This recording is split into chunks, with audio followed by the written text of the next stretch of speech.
Ah, sipag ng kaibigan ko. Tigas. Ayan pala yung tigas dito.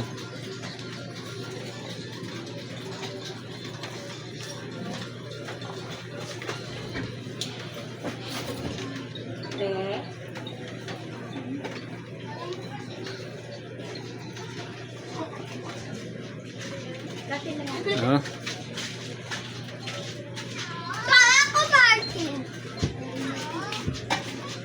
Sipag.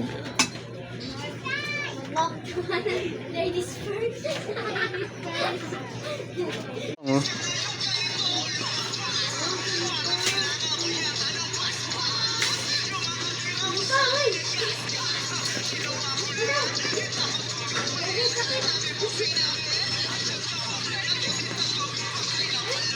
Binabantayan niya yung sinaing.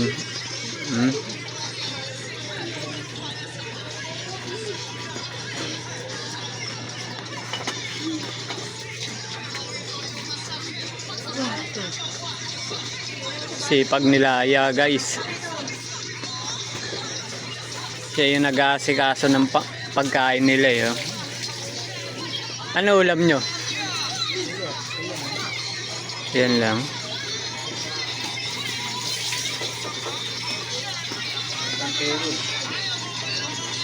Pag nakapasok ka ng trabaho pa, pinto mo na to.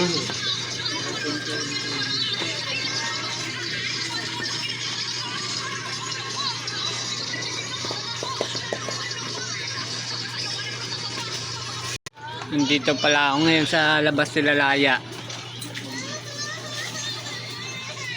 Nihintay ko siya eh. May sasabihin nata pag nag-live daw kami. Nagsasaing pa, hindi may istorbo. Gusto niya daw ulit ata maghanap ng trabaho. Kasi nabubulok na daw yung nakuha niyang NBI. Diba? O sabihin mo rito, baka may ano sila. May bakante. Gusto ko na maghanap ng trabaho kasi na-spare na yung NBI ko. Sana may makatulong sa akin. Ipasok nila ako sa sa trabaho. Thank you. Ayan guys, yung sinabi nila para daw mapagawa na dyan daw itong pintuan nila. Pinag-iipunan niya to kaso biglang nawala yung trabaho niya eh. Biglang na-hold yung trabaho ko. Walang budget daw. Sige po, ayun na po. Maraming pong salamat.